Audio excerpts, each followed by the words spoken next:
What's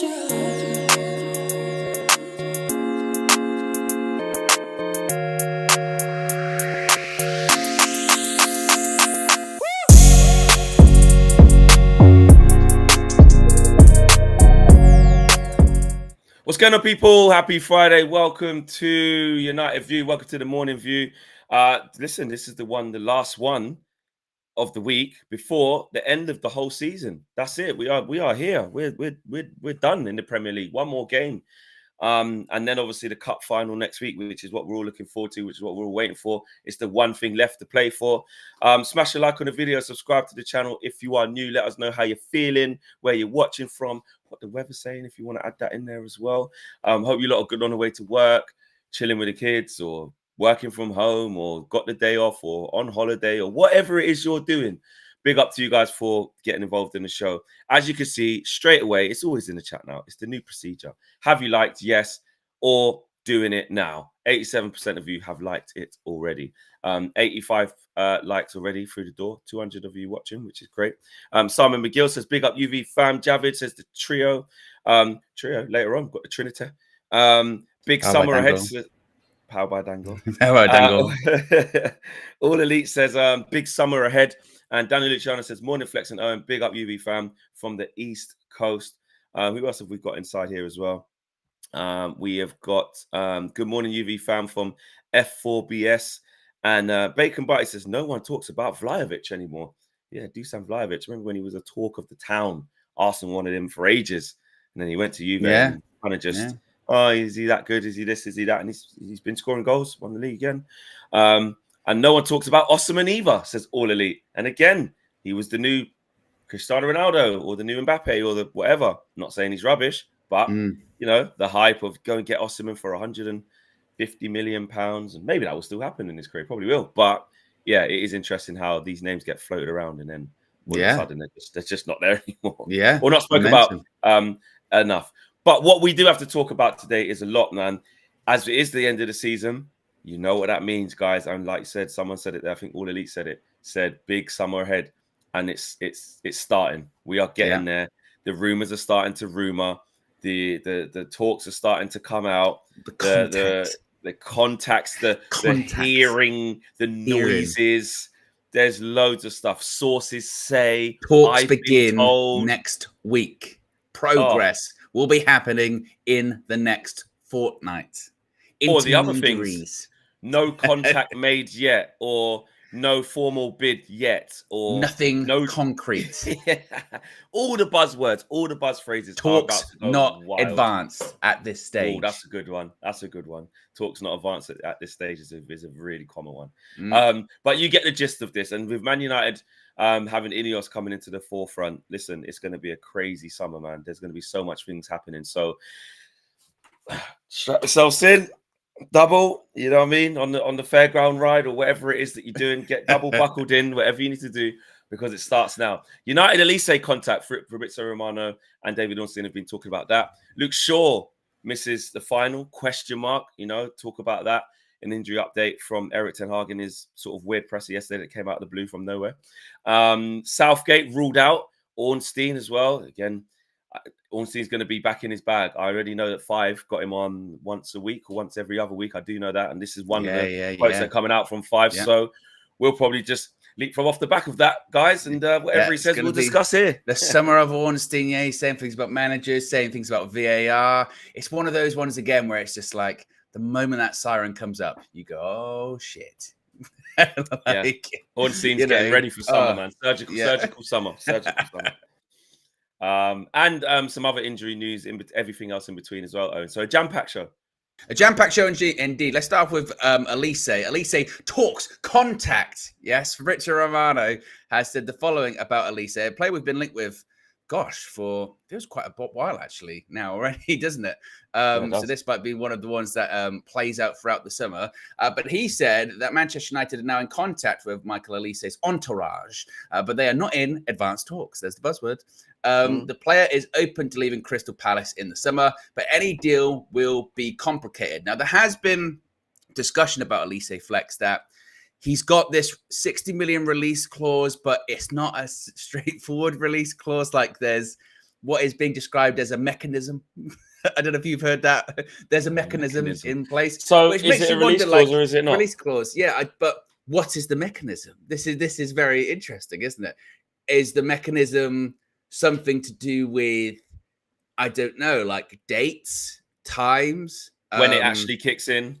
yeah, or like the player or the agent having to go to the club and going, I'm activating the mechanism that True. makes this release clause happen, or I have to, you know, it has to be written. I have to make like a written transfer request, and then I don't know. Like I don't know what the mechanism is regarding all this kind of stuff. But we're in for him. It's very clear that we are in for him because, as we just said, this has been rumbling for a while, and look, people have been on the fence about him a little bit because of his injury record, particularly last season and into last season with the hamstring stuff.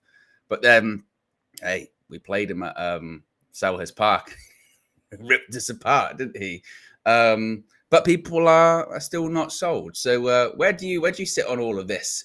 Is he the answer to the right hand side, Flex? Even though we've got like 10 different solutions there. Well, what do you make of it all? I'll tell you what. I'll tell you what. Yeah, think about it. Got Ahmad, mate. Well, that's what I was going to say. Does that change things? You know what? This is interesting. Mate. This is the interesting one, yeah. So he plays on the right hand side most. He could probably play on both. Plays on the right hand side. He can play across the front. He can play on the right, left, 10. He can do all that kind of stuff. But is that position for us this summer, knowing what we know, is that a priority? Do you think? Well, I'm gonna say it is not the biggest though. It is a priority because of the lack of quality and consistency we have in that area. So that is the truth. Like, because every position could be a priority. Basically, every position could be a priority. On the right hand side, Anthony's not it. So look, there's some people who still say that he's had a lot to contend with, and they still believe that he can be a player of X, Y, Z quality. I personally don't. I don't think that it's going to work. So you're already looking to do, after 2 years, you're looking to undo £80 million worth of signing, which is incredibly difficult. We've had young Garnacho having to go out to the right hand side. Young Garnacho. I wonder if when Garnacho's like 29, if he's going to say young Garnacho. But yeah, we've had him having to come out to the right hand side to, let's be honest, fill the void. If Anthony was doing what he's meant to be doing as the main guy, Anthony is the star signing in that. That is the one Erik ten Hag wanted. That is the one Erik ten Hag wanted to, find his form after the first season and be the guy. Erik has been forced through gritted teeth, because it got to a stage when even he went, he can't start. He can't. Yeah. You just have to be. It was Anthony and Sancho, wasn't it? It was Anthony and Sancho. They were the right hand side options, and the left was Rashford and Garnacho. So neither of them were there. So in terms of, is it a priority? It is, but also you do have to take into account, and this depends on Man United now, on the decision makers and the manager. Like, what's the plan with Ahmad? What's the plan? Because I'll tell you this. If you said to Man United fans, not that they're going to come out and tell us this, they'd have to show us this by the type of transfer they did and the actions next season. But if you tell us, you know what? We think Ahmad is good enough to actually be the start. Like, we're going to actually give him his stocks now. So we've got Ahmad. We've got Garnacho who can play on the right. But we're trying to offload Anthony, and we do need more. We need more forwards who are good. It's as simple as that. Jadon Sancho is going to leave. He needs replacing. So absolutely, a wide forward who can play on the left or right or both or just one, whatever, needs to happen, because Anthony's not it. So you're trying to undo it. And Jadon Sancho is going to leave. And let's be honest, we still can't put our hands on our heart and definitely put down on the table what will happen with Ahmad, because he's been so unlucky, never gets a proper shot.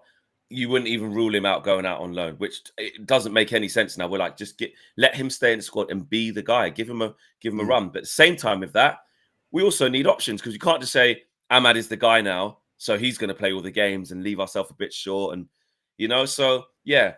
But the injuries, the step up, with what we've seen, we've had a good couple of cases now of Palace to Man United.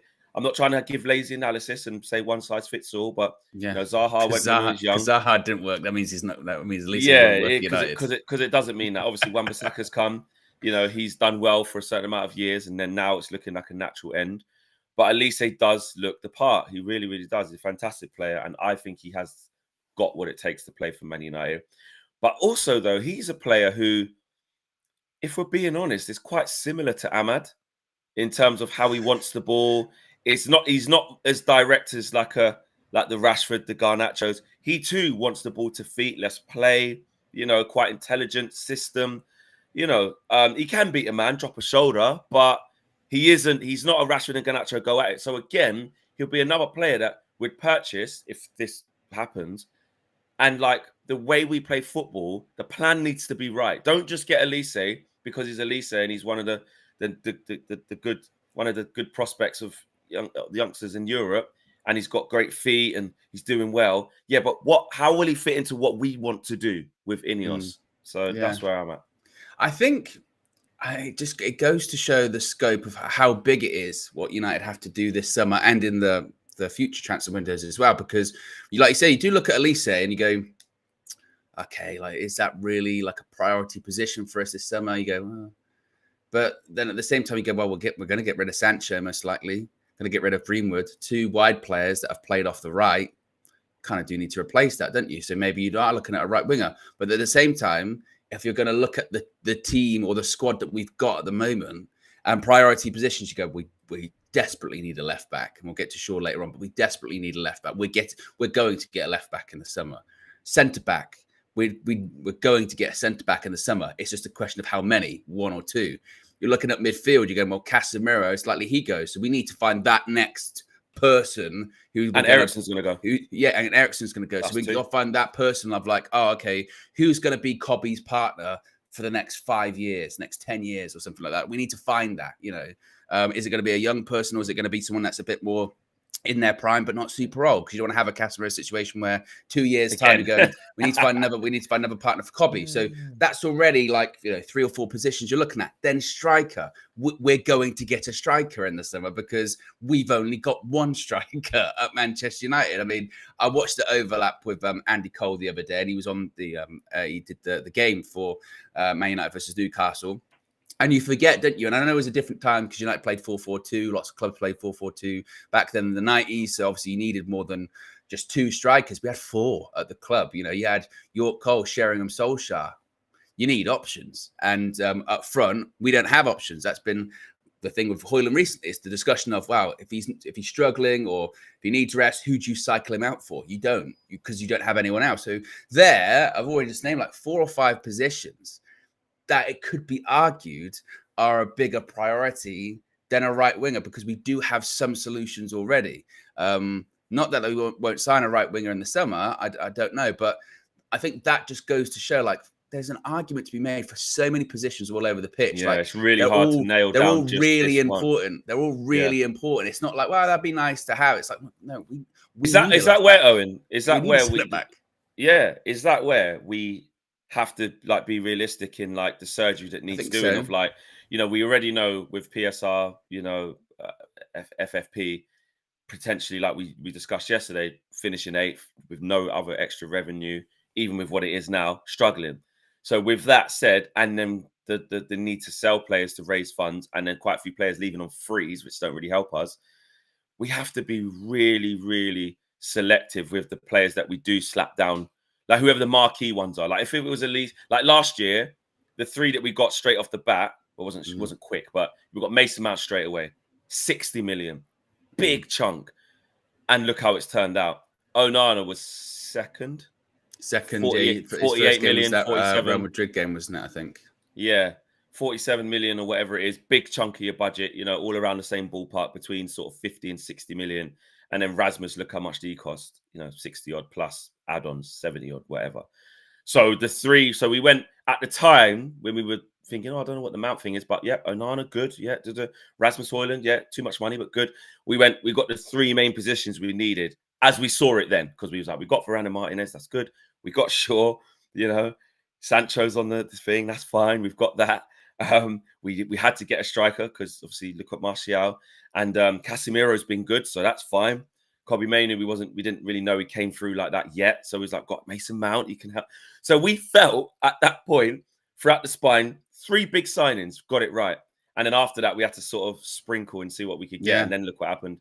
So is it really, back to your point? Now it's worse with the positions we need, because some of the ones we thought were all right in the position, they're not. Yeah, I mean, just like you said, just 2 years ago, we're talking about our spine of Varane and Casemiro. They were involved in it. They're both gone, most likely. Casemiro anyway. Varane, we definitely know is going. I think also this is why we have to be a bit realistic in the summer. And this isn't to let United off the hook by any stretch of the imagination. We need to do business in the summer. We need to bring in players. But we'll get to the end of the window. We will not have addressed all of those problems, because I don't think it's possible to do that, particularly, like you said, with the situation we find ourselves in, depending on where we finish in the league, etc. A lot of players are going to go, but as we have spoken about numerous times on this very show, there's an argument to be made, like the players that are really going to make a difference in leaving Manchester United, they might not even be touched this summer. This is like proper trimming the fat, like these guys are going anyway, this kind of stuff, and funds are going to be raised because of that. So again, it's going to be a fascinating summer because there is so much to do. I don't think we do all of it. Hopefully, we do quite a bit of it. But there is going to have to be this prioritization process when you sort of do go, yeah, it'd be great to get in like an Olise, but do we need to address some more pressing concerns first? Like we've seen this season, right? If I look at the positions that I think are like pressing, that have hampered us this season, left back, centre back, like consistently, they need to be available. They have to, now. Then you're looking at probably striker next. Be like, we cannot go into another season with just one striker. We cannot do that. That has hurt us this season. Then you're probably looking at, again, a midfielder if Casemiro goes. I've already named like 4 positions there, four signings. And then if we start getting over into sort of the 5th and 6th signings, I know Man United in recent summers have done sort of 5 signings-ish. But, I just don't want us to, when we signed Mason Mount last summer and everyone sort of went, it feels like this is kind of been a bit reverse, because we went midfielder, goalkeeper, striker, and it felt like we should have gone striker, goalkeeper, midfielder. I just hope that that's not the case this year when we make our first signing and we go, I'm really happy with the signing, but we need to make sure this is done before we get to the end of the window. That would be my concern. So I think Olise is a good player. I think he'd do well at Manchester United. I worry about his fitness record, not so much because he's had injuries, but more so if he's coming to Manchester United and we have to manage anyone with a bit of a dodgy past with injuries, they're already kind of screwed with this medical department. So I don't know, but I'm a big fan of him. I think he's a really, really talented player. And I think he's got the confidence and the bravado to play for Manchester United. The shirt weighs very heavy, and you do need to be a special kind of player just to not give a shit. And it would appear very nonchalant. He doesn't care, So yeah, I wouldn't be against it.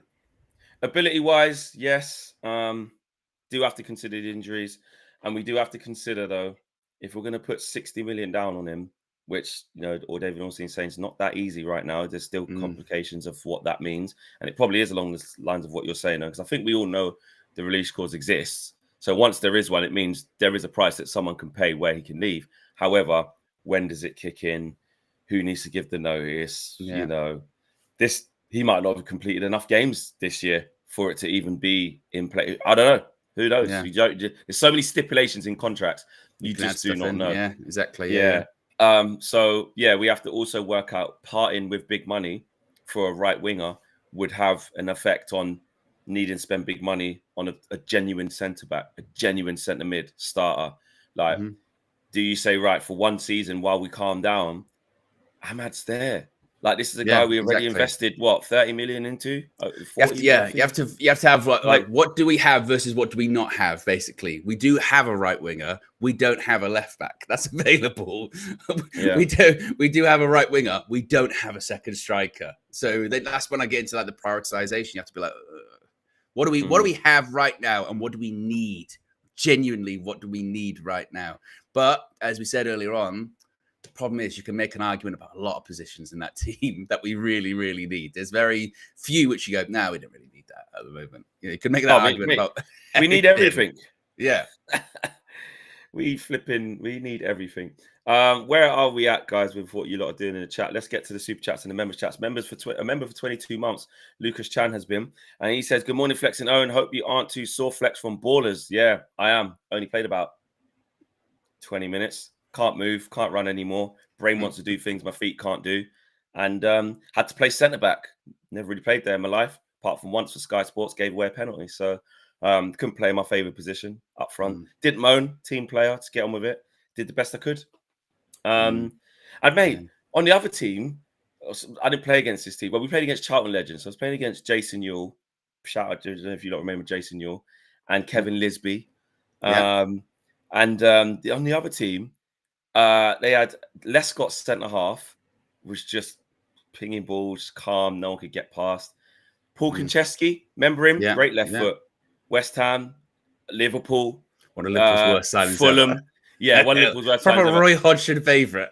Proper. But when he was at Fulham, though, under Roy, I'm pretty sure it was under Roy. Like, he was really good there, and obviously at West Ham. But again, these are like, it's like, you could say, like, obviously in the Prem era, it's not that. But if you have to play against them, it's even now, you can't. Mate, Gary O'Neill was playing centre mid, popping it around. I said, Gary, move you, mate, scrap it. Yeah. Scrap it. And he was just like, oh yeah, laughing. But he was knocking, they were on the same team, knocking it about. Joe Cole then comes in. Yeah. He's still really good, Joe Cole, isn't he? Have you seen the clips of him playing Sunday League? Because he still plays Sunday League pretty frequently, rather. And some of these players, like, we were talking about me and KG were talking about Wayne Rooney the other day, going, obviously career's ended, let himself go a little bit. And I kind of rate it. I like the idea. I'm just going, I don't care anymore. Some players don't know. They're like, no, it doesn't matter if I stop playing. I've got to still do my training every day. Yeah. That's it. So they keep themselves in good shape. He was some of the takes. He was a bit tired, obviously, because he's not fit like that. But some of the speed of thought from the ex-pros is you can't get near them. You can't. Even if you're fitter than them, you just can't get near. And Bobby Zamora was up front for their team as well. Real's on the bench. His back's mashed up, so he's old now, can't move. Yeah, I've seen him say a few times, and he's like, his back's finished. He showed us all these injections he's been having. Like, he just can't, like, it's mad. It's just body's finished. And then Rio's sons were playing, and one's like 14, massive centre half, just ridiculous. And then the other one's a keeper at Brighton. Really well as well. Yeah. So no, I am all right after Ballers. I was just taking it in. Yeah. But get yourself down there as well. By the way, it's actually really good. Blue Water Shopping Centre. It's a really great facility. It's really good. Sophie says, hasn't his agent been banned, affecting the deal? Yeah, I saw that his agent's been banned for 6 months by the FA, Olise, as well. Saw that this morning. So maybe that's something as well. Maybe if the agent's not there, we can just get in there while he's not there, get a better deal. Tabres says, can we utilise Ahmad in the 8 like Elliot at Liverpool? There you go. These are all things. Yeah. I mean, Ahmad looks comfortable enough to play there. In terms of his technique and his feet and his passing, how he keeps the ball. Obviously, when you want to be an 8, though, you've got to get up and down then, and you're in the midfield. It's a bit different. But Harvey Elliott does do it in the right system. You can. And he's a good example of that, actually. Triple R says, have you guys already forgotten the days of Sir Alex Ferguson? You need 2 world-class players in each position. Moaning about Ahmad's development is a moot point. I'm confused. Particularly when I brought up Sir Alex Ferguson, 4 strikers. Yeah. That kind of, maybe I was before then. I'm confused, Triple R. What do you mean? I think didn't we just say that? Yeah, like you need, particularly again, this season's been evident that you need options. That's why we need a striker. We'd love to have 2 world-class players in every position, but I don't know if you've seen our financials. I don't think we can do it. I don't think we can do that right now. Exactly. So it is robbing Peter to pay Paul at the minute. We are trying to find where best to spend the money because we don't have a lot of it. Yeah, exactly. Of course, with what you say, Triple, I would love to have that. And also, we do have some players when we've got double players in each position, but they're not very good. So, or they're not available. So you need to get rid of the ones that aren't available and bring in other ones that are not only good, but also available. It's a lot of work to do. Kristen says the whole back 4, 2 midfielders and a striker is more of a priority than right wing. The right wing position is the last on the list. And you didn't even. Oh, you did. Yeah, you said the whole back four, so obviously it would include the left back. The whole back four. Well, you're saying because Wan-Bissaka will probably leave. That will only leave. That'll only leave Dallo. So you need another right back. Obviously, we know where we're at with left backs. Quite a few centre backs going to leave. So you're saying Johnny Evans and Varane are definitely gone. Probably. I don't know, Johnny Evans, man. I don't know. Might get another extra year. Yeah, Never know. maybe. Yeah. But I think 2 centre backs do leave. I think you're probably right with that. Yeah. Andy says, Flex, you go in Wembley for the FA Cup. I will find you. I feel like it's a bit of Liam Neeson. And the next bit is that sounds a bit. Yeah, that sounds a bit. Yeah. I will find Andy, you. Oh. I ain't gonna lie, Andy. The way you've been coming for me as well, I think I'd feel uncomfortable. Yeah. I'll have to get reassurances of my safety. Exactly. Yes, bro. But yeah, I'll be there. Samuel says Greenwood / Ahmad can have our right wing sorted. Well, Greenwood's not going to come back, is he? I don't think that's going to be. I can't see it. And yeah, like we're saying, this is what we're saying about Ahmad. Sabucio says sell Sancho for 40 million, Greenwood for 40 million, Maguire for 30 million, Scott McTominay for 40 million, Casemiro for 30 million, Varane, Martial, Eriksen gone. Well, Eriksen you get a little fee for as well. It'd be something. Signed to Debo 40 to 60, Adebayo for free. Yoro Halamand, don't know who that is, for 35 million. Neves, 100 million. Olise, 50 million. And 8 Nori and Benjamin Sesko. Oh, right. Olise for 50. And so what's 8 Nuri then? How much does he cost? Well, just like that, Flex. I love the transfer window for this. When people do just this, do this, just do that. Do list. Sell them for that. Sell them for that. Sell them for that. Bring that person in. Boom, boom, boom, boom, boom. Done. Easy. Forget Dan Ashworth. We don't need him. We could just do it. I'd love it for it to be as easy as that, but it never is it? You know what I mean? No. It never is, unfortunately. No, it isn't. Where are we at now before we move on? We've got 425 likes, 430 likes, should I say? Nearly 1,400 of you watching. Let's get to 1,500 watching. Keep smashing the like button if you haven't, and make sure you subscribe to the channel if you are new. And Jigs says there is a question of quality. Olise is available now, and after Salah and Saka, he is up there as one of the best right wingers in the league. When you put it as a statement like that, he is in terms of the form. And unfortunately for him, he's only played 18 games this year. You know, and they've all been in the Prem. But in them 18 games, 10 goals, 5 assists. Do you know what I mean? So, I'll be interested to see if he can make the next step up, you know? Yeah, definitely. Right, what else we got here, Owen? Luke Shaw, there was an injury update from Eric Ten Hag yesterday. Before we do, we got still 2 more super chats. Just before my bad. Tricks. Oh, my bad. I missed them. There you go. Liam Kerr and Sabicia are done. Liam Kerr, Andy, I did. So there's another Andy. It's a second Andy one. Oh, Andy done too. Yeah. Flex, you never listen to yourself. You do waffle a lot. I will. But you'll find you at Wembley to listen to you waffle. I tell you what, come and find me at Wembley and listen to me waffle in person. Live in the flesh, live. Yeah. And Liam Kerr says, wouldn't it be lovely to get a savvy signing early in the window? Oh, that would just be so good. You know, like you see other clubs do it, innit? Window opens, this person's in straight away. And then all through like the summer when it's back and forth and deadline day, you've just got your team sorted. They've been on tour. You know what you're doing. It'd be amazing. Yeah. Clubs need to see that we are serious under Ineos. We've been a joke for too long, says Liam Kerr. I 1,000,000% agree with you. It'll be so good to see it. And it's been so long since we have. Yeah, it definitely will. Some team news, Flex, some team news. Let's start off talking about Luke Shaw, because Luke Shaw looks likely to miss the FA Cup final. Yesterday, Erik ten Hag had a press conference again that kind of came out of nowhere. It was just half full. Erik ten Hag spoke to the media. Here's the updates on all of these players. And he has said that Luke Shaw only has a very small chance of making the FA Cup final. Ten Hag said, Luke is more complicated in this moment. Let's say it's less of a chance he will make it, but still a very small chance. He had a setback. Now we have to find out how far it is. Of course, that would also mean that he might be most likely a doubt for the European Championships as well for England.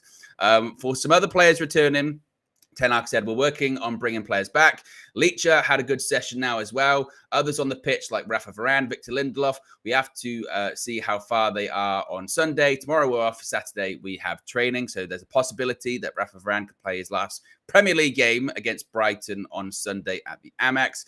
He's also said, the Manchester United manager, that Harry Maguire has a fair chance of returning for the Emirates FA Cup final. So quite a bit of team news. And it is it's interesting, isn't it, Flex? Because all of that sort of talk about, our players, because you look at like Shaw, when he was out, it's like, no, he'll probably be back for the FA Cup final. And then it's funny how time can just go like that, can't it? Because next thing you know, you go, FA Cup finals next weekend. And it's like, and we haven't really seen or heard anything about Luke Shaw since then. And you go, oh, if he's not back for Brighton, chances are he's not going to be back. And also, then you get into the territory of, well, even if he could make it, he hasn't played any football in like 2.5 months or something like that. So, like, what's going to happen? So, Shaw's out. Varane,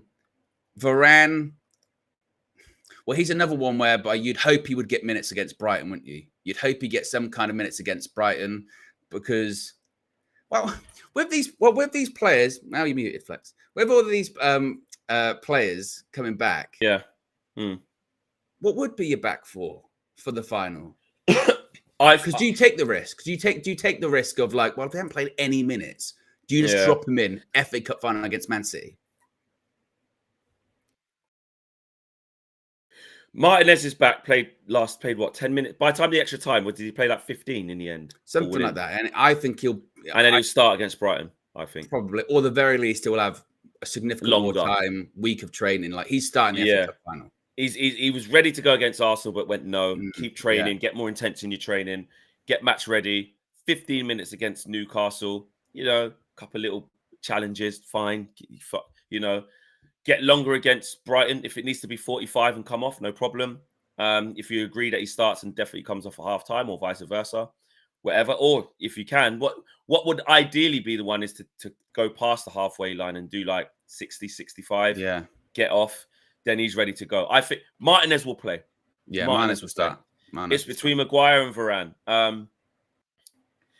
Obviously, Maguire's been more reliable this season, so he's played better than Rafa this season. But when Rafa has been available, he's our best defender. Has Maguire played better than Varane this season? Sorry, he's when Varane's been there, he's been fine. He's done Varane things, to be fair. So I'll take that back. He hasn't played better than him; just been more reliable than him. But when Maguire has played, he's been all right.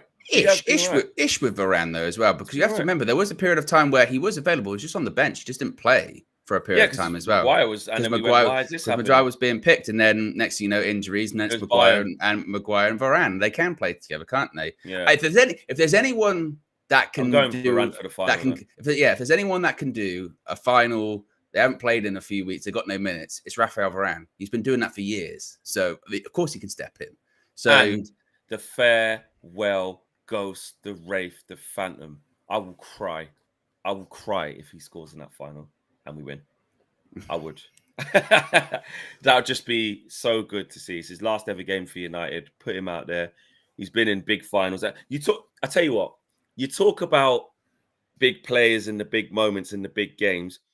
Right, I get it. We couldn't build around these players and it didn't go to plan with Casemiro and Varane, etc. But one-off pressure, 90K, just one-off. Like, use all your experience you've got. I'm not saying it means we're definitely going to win, but the better individuals we have on the pitch, even for mentality-wise, the better.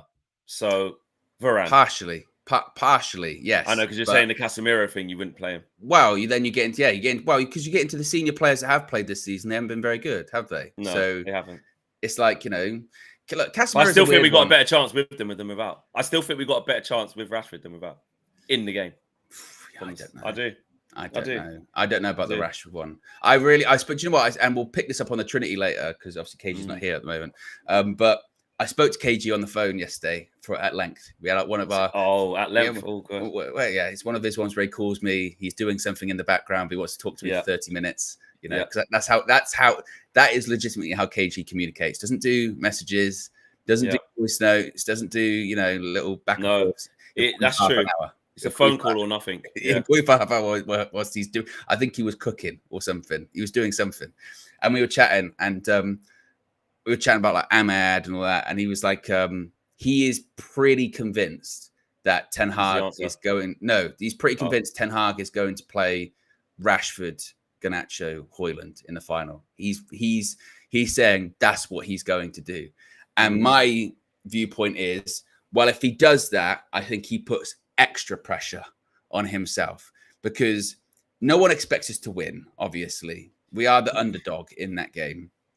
But if he plays Ahmad, maybe starts Amrabat, and we lose, it'd be like, well, but fair play for sticking with people that have been playing better the last couple of weeks. If he starts like Rashford in particular, Casemiro, I can see, because it's not as if Casemiro hasn't been playing, because he has been playing recently. He's just been wild with some of his performances. Recklessly. Yeah, I mean, but he did everything on Wednesday. Literally cleared it off the line, goal-saving tackle. He was good. Give the ball away though, sliding in, getting skip past. Like he was everywhere. But if he does that, if Erik ten Hag goes, right, I've got the players back, I'm just going to play them, even though it's not been going great with them this season, and then we lose, you'd be like, what did you expect then? You're like, why didn't you just try and do something different? If he goes back to the good players are back, let's just go back to the system we've been doing all season. Gaps are massive, hitting transition, all that. Then you sort of go, well, Eric, like that's the definition of insanity. You're thinking just do the same thing. It's going to lead to different results. But so I would, if it was me, I'd be like, start Ahmad, start Amrabat. Like just do what's not a lot's worked this season. Let's stick with what is actually working a little bit heading into that final. So yeah, we were talking about that, but we'll pick that up later when it comes to the with the Trinity. As far as the defense zone, that is probably one where you would go, look, Martinez, he's getting minutes in, he'll start. Varane, like I said, if there's anyone that can without playing that many minutes, it's Rafael Varane, because he's been doing it for years, and also he's played in high-profile matches. And if you can get Martinez and Varane together, that's what you're going to go with, aren't you? And look, Varane's back in training, and I don't know if Maguire is. They're saying it's a fair chance he'll make it, but it looks like that Maguire won't be available for Sunday, and Varane could be available for Sunday. Well, that would imply that Varane's more ready to go in that regard. So then you look at a back four, probably to start the final with Dalot, Varane, Martinez, and Wan-Bissaka. And you go, in comparison to recent weeks, that's not bad going, is it? we'll take that. And then, so that takes care of itself. And that's then when you get into like, all right, then, what do we do with the midfield? Does he go, look, Cass is Cass.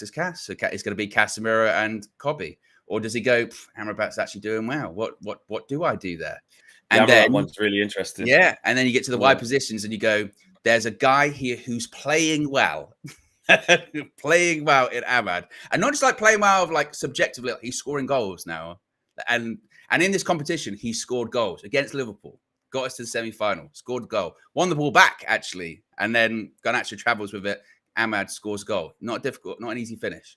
So you've got a guy scoring goals, playing well. Evidence. Do you keep him in the team, or do you bring back in, like a Rashford who's available, but he's been really bad, really, really bad. Mate, Rashford will play, bro. Really, really bad. I know this sounds like defeatist. There's no point us. I actually feel so strongly. There's not even any point us discussing it. I honestly think he is going to revert to as much type as he could revert to what his vision was, and that is Dalot, Varane, Martinez, left back. We know might be Dalot on the left back now and right back. Because we have to. Luke Shaw's not. Luke Shaw ain't making it, mate. No, he ain't making it, right? So it's gonna have to be Dalot left back, right? Midfield, he is going to go Casemiro, Bruno, Mainu. Up front, he's going to go Rashford, Højlund, Garnacho. I think see it, mate. I think with the midfield one, like I said, I'm less shocked. I'd be less shocked about that, even though Amrabat has done really well. I do think, like you said, he might just go, look, Casemiro, it's a final, Wembley, I can see why he would do that. That worries me because we've seen him play. He is going to play. I can see that one. But again, it's that Ahmad one. Like, I just, when you're going like, well, if you're gonna do that, if you're gonna go with like say Rashford, Garnacho, Højlund, then you're like, if you're Rashford, then you're like, mate, you have to deliver. Of course. Like not even like deliver. You have to be doing everything. And then with Eric as well, suddenly it's a game that, again, most people expect you to lose. But when you do lose, people will be like going, you still messed it up. You had a chance to do something and you just didn't do it. And you didn't do it. Exactly. And that will circle back to the stubbornness, won't it? That will circle back to the stubbornness going, once again, You're so stubborn that you've stumbled. Let's face it, stumbled on something that's kind of been working. Let's not forget, like, he gave Ahmad a chance because everyone's injured at the moment. He gave Amrabat a chance. Everyone's injured. No one's available. Casemiro's had to go centre back. So it's like, right, I'm going to have to put Amrabat in midfield. It's not as if that was the desire or that was the plan. No, it stumbled on something that's that. It stumbled on something that's working. And again, because of the injuries, because we were playing Arsenal and that, he goes, oh, and we got absolutely smashed by Crystal Palace. Let's just be a little bit more compact. Let's just move the ball side to side. Let's stop being so erratic in transition, all that. Let's do that. It ends up helping us. Who would have thought? And it's working. So you've been stubborn all season. Now don't revert to type. Be adaptable. Go with what's working. These tactics are a bit better. Ahmad's doing a bit better. Just again, for once, be a bit flexible. Be a bit flexible for this final. Because if you go back and are stubborn with it, the hard-headedness, it's got to pay off. Because if it doesn't pay off, there'll be questions. Of course, there'll be questions. And that's not even like a 10 arg out, 10 arg in thing. That's just good. That is just a... It's the basics. Like you said, there's evidence. There's evidence there now. It's not even hypothetical anymore. You know, because with Ahmad previously, it was a bit hypothetical. Well, we don't know. We haven't seen. Yeah. Now we've seen it. We've literally seen it. So I don't know. Yeah. I don't know. Mate, listen, I want to be right there hoping, but I've got no hope that he's going to do it. But like I said, my instincts tell me, like you said, Rashford's back. Let's just go. Get big players, get him back in. 100%. It should be Garnacho, Hoyle and Ahmad, but it ain't going to be. It ain't going to be. And even like there's a Rashford thing, like I said, people do disagree with me, but I think just for the moment, I think he could. But then you see him arguing with the fan the other day. His head's still not there. He's still going through a lot and clearly isn't quite right still. So, but again, Eric Ten Hag's going to go with the guys that he's wanted to trust. He is. United says, actually, let me go back up a little bit. Got over 1,500 people watching now as well, which is sick. Ryan says, if Shaw ain't fit, Leach a left back. Did it a little at Ajax. He did at Ajax, but he's never done it for us. I can't see that. I think he'll get him back into an FA Cup final as well. So. Yeah, Eric's very stuck. He doesn't really. He's only played like Amrabat there or Lindelof there or Casemiro sent off because there's literally nobody else. Dalot and Wan-Bissaka have been interchanging at fullbacks. At least they're both still fullbacks. But decent option, but I don't think he'll do it, bro. United says Ahmad thrives when we have the ball, which we won't against City. It will be a counter-attack, and that suits Rashford. Hardly a shock if he starts. Yes, but also, counter-attack, but also counter-attacks can come in ways of like when you do get it, you can't lose it quickly. Not all counter-attacks stem from you must just run in behind and that's it. Counter-attacks can be you break quickly and then you have to keep the ball quite well and make quite decent passes. Look at the counter-attack against Liverpool. Ahmad was right there. His goal against Liverpool was he won the ball on the edge of the... McTominay takes it off Van Dijk's head. Ahmad wins it, and then it's him and Garnacho going together on the counter-attack. So I kind of would push back on that a little bit, to be honest. Harry says, but gents, Ahmad has been injured. Eric Ten Hag has always sung praises for Ahmad and stressed we needed to be careful with his integration. And he has had injury problems, Ahmad. He has. Yeah, he has. We can't shy away from that. Maybe. And are we seeing the best version of Ahmad as well coinciding with form, the best version of him physically? Is he in the best nick? I mean, his knee got hurt in the Arsenal game and he was all right. Went down a couple of times against Newcastle the other day and I thought, I hope that's not the same knee. But he seemed all right. Is this the best we've seen him like physically? Well, also as well, like yes, he did have a big injury, and yes, obviously there was a period of time to integrate him back and what have you. Yeah. And we do forget that actually because he don't play for us. We forget he's coming back. But there's a limit to that because he's been back since was it like January or something like that, January, February, and him when he was when we were playing Sheffield United and Burnley. Not getting starts. That wasn't like, because you want to be careful about his injury. No. That was just, again, he wanted to play Anthony. Because you forget as well. Forcing against Fulham, remember? He started forcing. Yeah, exactly. But I mean, even those games more recently, those against lesser teams at home, he didn't start him. And the reason why he didn't start him is because Anthony had a couple of, say, bright but better performances. Of course, Anthony scored against Liverpool as well in that FA Cup game that Ahmad scored. And you can tell the preference. The preference is, well, if Anthony looks like he's playing, I want to get something out of him because that he prefers Anthony. He prefers Yeah. it like that. It's just a case of what he prefers. So And there's been obviously little glimpses. obviously there's a part of it that was the injury, but that's not been the case for a Yeah. while. Yes, he's had the knee thing, like you said, against Arsenal. That's why he came off. But I feel like gives Ten Hag too much of the benefit of the doubt for that. And the thing is, excuse me, he's fit now. You can see he's fit to start. If he doesn't complete the whole game because you think he's running out of gas and stuff, like, cool. If he comes off after 80 minutes, 75 minutes or whatever, which he'll probably still be playing quite well. So you're like, no, don't take him off. But the fact that he should be starting is what we're saying. And Ten Hag said that as well. Ten Hag went, he deserves more minutes. And you go, all right, man. Give him it. Give him it. And he has the last couple of games. So I mean, it'll be interesting to see what it means if you start against Brighton. Because will he start against Brighton? I think he probably will. But does that mean that Ten Hag likes to go with this? And this is when you get into the final stuff. Because if something's working, he tends to stick. Because he does do that. Remember when Weghorst suddenly just started playing in the 10 for like 4 or 5 weeks? Because he did it against Barcelona. He was like, right, it worked. So I'm just going to keep doing it. So that is my hope, is that he does go, like, this is working. So I'm going to stick with what's working. Yeah. United One says, my lineup for the final is Onana, Wan-Bissaka, Varane, Martinez, Dallo, Amrabat, Casemiro, Mainu, Garnacho, Bruno, false 9, and Ahmad. Off the bench, Rashford and Rasmus. I did say that, didn't I, yesterday, Owen, about, was it yesterday or the day before? One of the shows, I was like, don't rule out the Bruno false 9 thing. Of course, Rasmus is Rasmus. If you give him chances, he can score. Rather than have him up there just wrestling against Diaz and bloody Akanji or whatever the three they build up will be. If Stones is back by then, I don't know. Whoever it is, you know what City are like. Do you go, right, Bruno, play off there, get runners in behind, you drop off the front. We are a little bit more compact in midfield. Mate, could we see him go Casemiro, Amrabat, Mainu in midfield, Bruno in the 9, false 9, being compact, dropping off. And then you do have, look, it would probably be more likely to be Rashford and Garnacho then because you'd need runners, but even Ahmad as well. But that maybe just because he needs an extra body in midfield, sacrifice. And you know what, I would respect. I could get behind that. Could you? I could get behind it. I don't think you'd do it. I don't think you'd do that. But I could get behind that in the sense of that. To me, would be an act of almost humility of going like, all right, this is two where in we're midfield, at. two in midfield. The gap's too big. Can't afford that today. Too much on the line.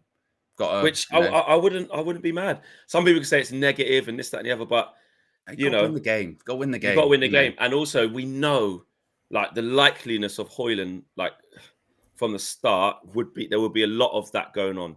Running Real Madrid, when they played Man City at the Etihad, they got battered that day. Absolutely battered. And they're probably going to win the Champions League this season because guess what it's about? It's just about winning. It's just about winning. Yeah. Doesn't matter how, people just remember that you've won. People, even now, we're saying about Real Madrid, they got battered that day. People don't think about that. They just think that they're in the final and they're going to win again. You didn't get it done. Yeah, exactly. And everyone's just saying heritage, DNA, mate. Yeah, exactly. Yeah. Harry says people saying he does not like Ahmad is a stretch. Doesn't believe that. He doesn't like him. No, of course he didn't like him. I think he's probably, Ten Hag does have favourites. We can't suggest that's not the case. Of course he does have favourites.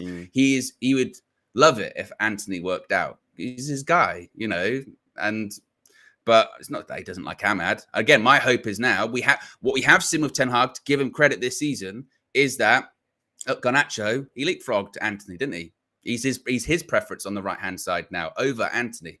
So my hope is, again, that he can be adaptable with that. Yeah, absolutely.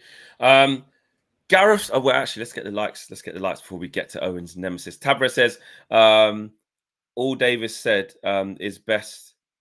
All Davis said it best just win, baby, win. Al Davis, said it best just win, baby, win. Big up Tabras. 1,500 of you, nearly 1,600 of you watching, way over 500 likes, nearly 600 likes. So let's get to 750, guys. Come on, 750 likes. We've already got 592 in the bag as well. So if you're just joining, please do that and subscribe to the channel if you haven't done so already. Please do that. Right, Gareth Southgate ruled out. Well, Gareth Southgate and possibly some other managers ruled out as well. This is quite an interesting one. Again, coming from David Ornstein, talking about Southgate, Graham Potter, and Thomas Tuchel.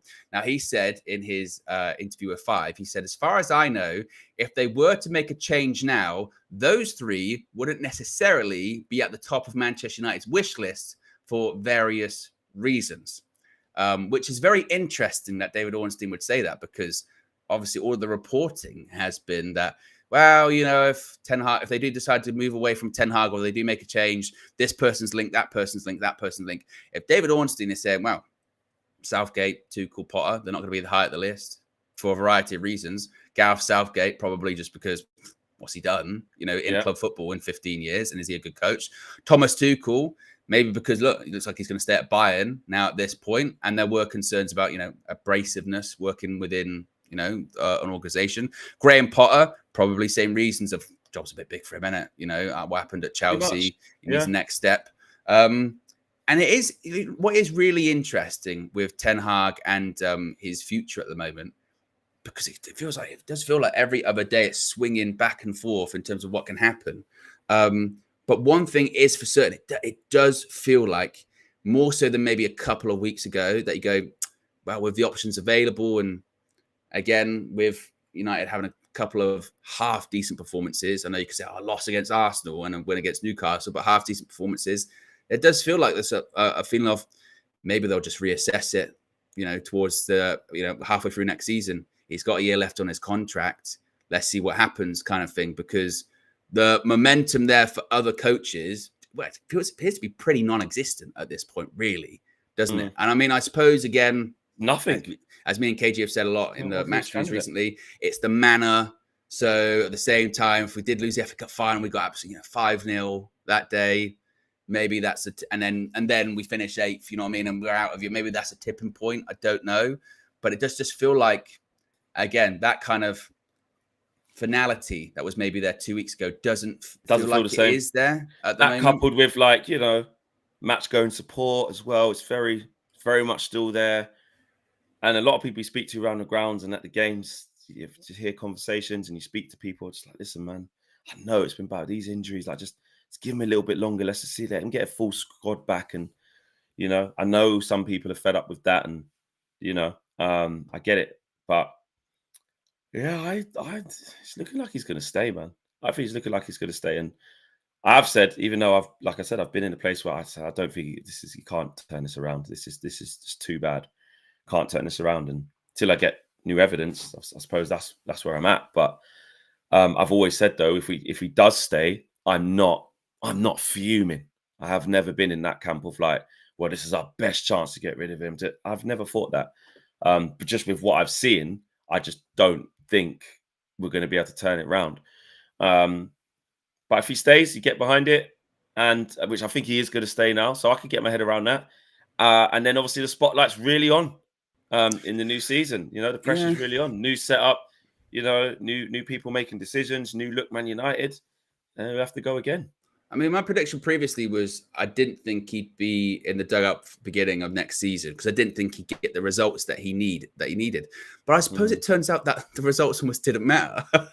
Yeah, it's true. You know what I mean? Like the results, I maybe put too much importance on the results mattering, maybe, because like my prediction was like, if you finish like 8th or 9th, oh my God, you Man United manager, you're gonna end up going.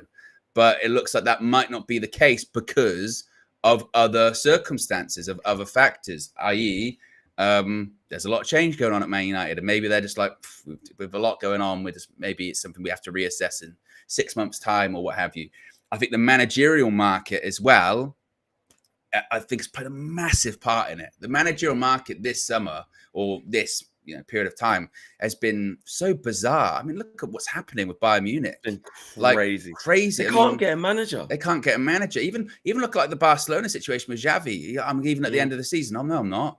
Like, look at even with Nagelsmann. It's like, oh, he's probably going to go in the summer after the Euros. No, he's not. He's going to stay where he is. Look at even with Liverpool, Klopp's leaving. Oh, we're going to get Xabi Alonso. Then they end up, they get linked with the guy from Sporting. Then it's no, actually they're going to get Slot from the Eredivisie. Like, it's weird, and maybe Ineos just might look at all of that and just go, we just don't need that headache. Maybe at the moment, you know, he's got a year left on his contract. Maybe we just, again, reevaluate it. The only thing I will say, and I said this to KG on the phone yesterday, is that my only concern is these conversations about his future, like this time next year, or maybe around Christmas, we're going to be having the same conversation again, aren't we? Of like, oh, what's he going to do at the end of the season? Is he going to stay? Isn't he going to stay? Depends how United's doing, of course. If United start the season flying and we're, you know, like competing for the top 4 or what have you, and go, oh, okay, right, maybe then we made the right call to stick by him, give him a new contract. But we are going to, this conversation isn't going to go anywhere anytime soon, isn't it? It's going to get paused if he stays and postponed, but that conversation about the long term will still happen. But maybe Ineos might just look at it as, well, we'll have more people in by that point. You know, Barada's in position. Wilcox is already here. Maybe we'll see what happens with Dan Ashworth by that point. Like the team may be assembled to make that call. And maybe right now they can't make that call. They feel like, I don't know. But I still do also said there still is stuff to play. There's still stuff to play, particularly FA Cup final. But it does feel like, doesn't it, that that it's not. He's going to stay by default. It's not as final as it was, you know, a few weeks ago, No, and it's more likely that he's probably going to stay, like you said, by sort of default. And I think he would also realize, you know, regardless of what he says to the media, he'll know of like finished like 8th for Man United, like it's not good enough. Well, he'll know in the sense of other managers have been sacked for less. Like I've very lucky. It's not as if like next season's a blank slate. Like this season will be factored into next season. You know what I mean? In terms of if it's a poor start to next season, he'll be like, okay, now what? That sort of thing. So he'll know. He'll know. He'll absolutely know. Matty Farley says injuries can't be an excuse then next season, surely, because he said he knows why they're happening.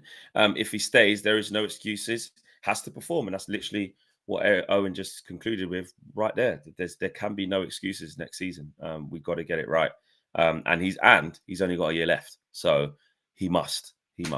Guys, big show. Thanks for watching.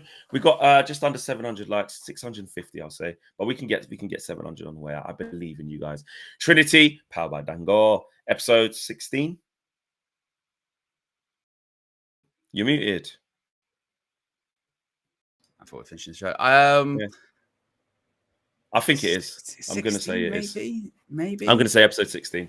Well, whatever episode it is, it's at 6 p.m. and we will be there. New episode, yeah. New episode. So check it out.